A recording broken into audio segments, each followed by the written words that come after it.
I had been looking at this phenomenon of prepubescent girls not showing any physical injury, but then saying that they were raped.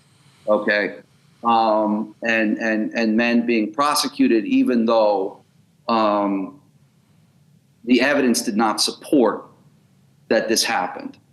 And so John's case was one of those cases. And I said, how could this be? This is like a murder where no one died. Okay.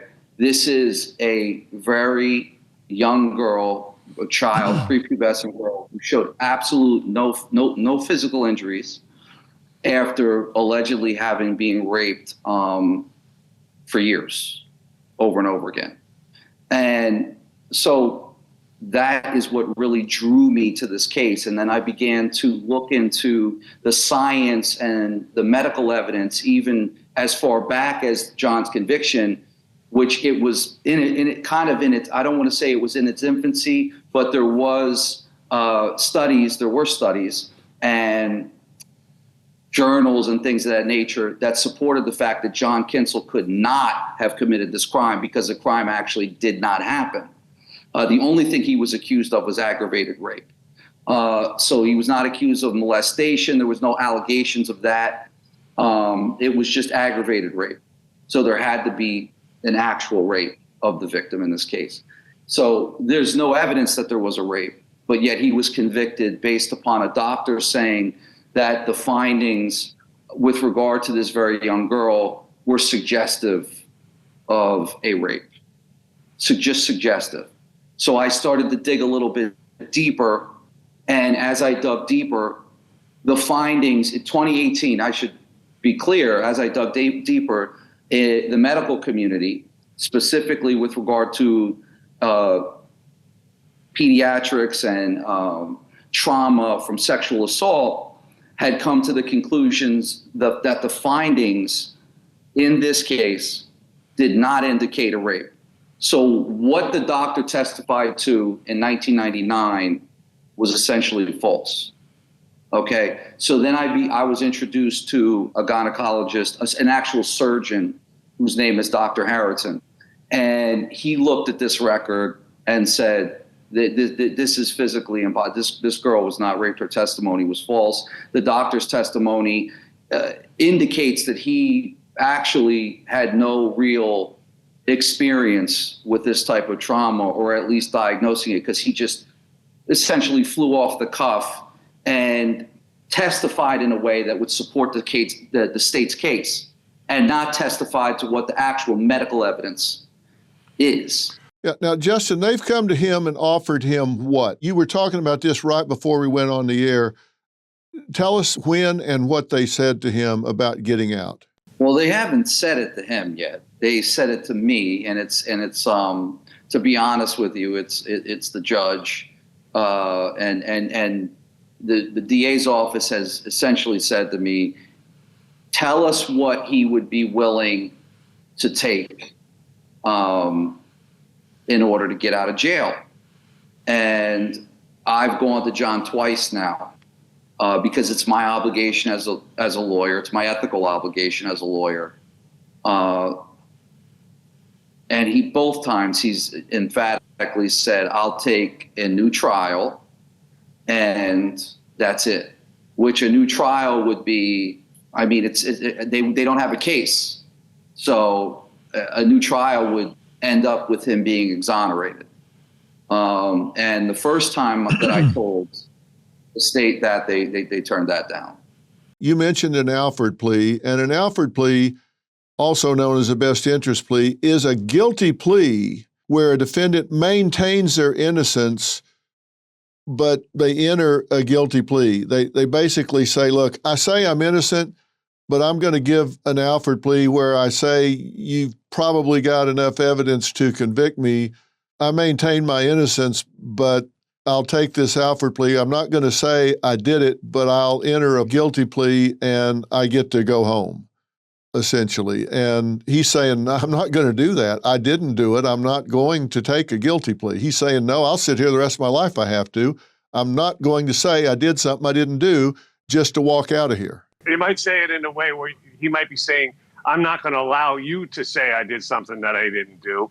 And I'd say, too, that I think an Alford plea is more of a situation where he's saying you may have enough evidence to convict me. Right. You're not really admitting, because they don't. But it's a sort of a Sophie's choice, and it's a very difficult choice, too, for someone who's been in for this long. Can you imagine how much they crave the freedom, just being able to hug a tree or hug a loved one or go to a restaurant or just even get up and take a walk around the block when they want to, or have a decent meal, or go to a anything, any kind of a place that has any sort of a thing that's nourishing in some way, right? Be able to go to a ball game, whatever your thing is, go to church, anything you want when you want to. It's the biggest draw imaginable. Breathe free air, not be under threat of violence from whether it's other incarcerated men or guards and the horrendous food and all the deprivations and hardships that he's experiencing every day. And they're going, hey, we want this to end right now? Well, let me dangle this in front of you.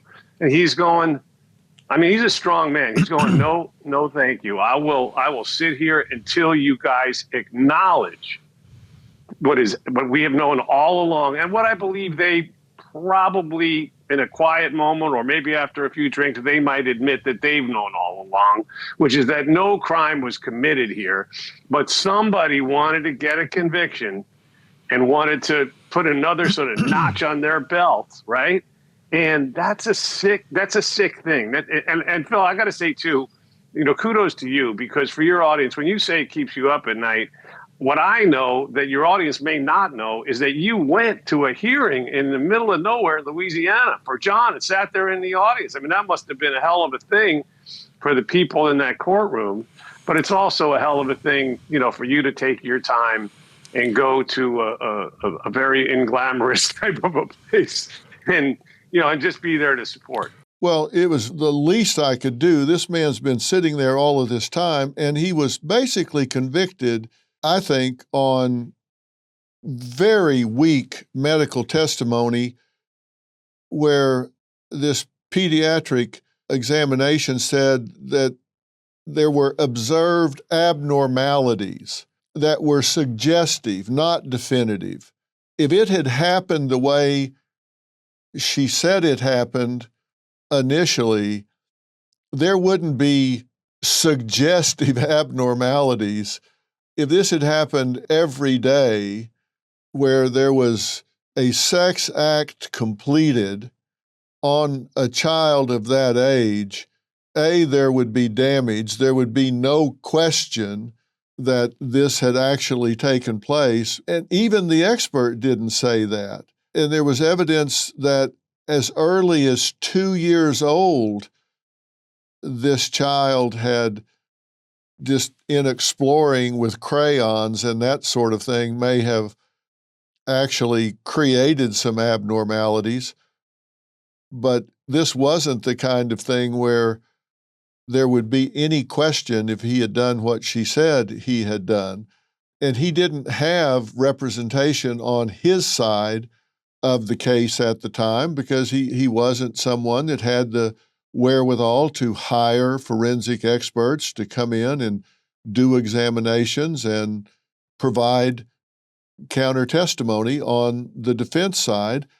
That's one of the things that we want to do now. If we can get an expert to come in and do this examination, and there is an expert that weighs in on this, that can weigh in on this. Can you talk about that a little bit, Justin? Yeah, yes, I can. And actually, Dr. Phil, what's more disturbing is John did hire a doctor that was going to testify to some of the studies that had been done prior to 1998.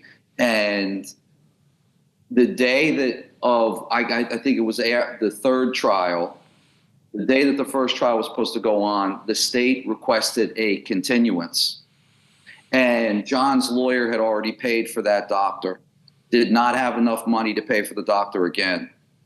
And the judge actually granted John the ability to have the state pay for the doctor. The DA's office challenged that and got the judge reversed. So then John couldn't have a doctor called. Now we have doctors. We also have the medical community saying that the quote unquote abnormalities that were seen in Alyssa are also seen in newborn girls. So these are not abnormalities at all. They're completely normal findings. The medical community 100% would say that the doctor that testified in this case testified falsely. But now we have a gynecologist, a gynecologist that is a surgeon, and also a SANE nurse, which is a sex assault nurse examiner, who is also a doctor, who have now opined that the injuries that the victim would have had in this case would have been permanent, and she would have needed surgery after she was assaulted. I mean, it's just 100% that she would have had, if she had not have received surgery after she was assaulted, she would have lifelong injuries.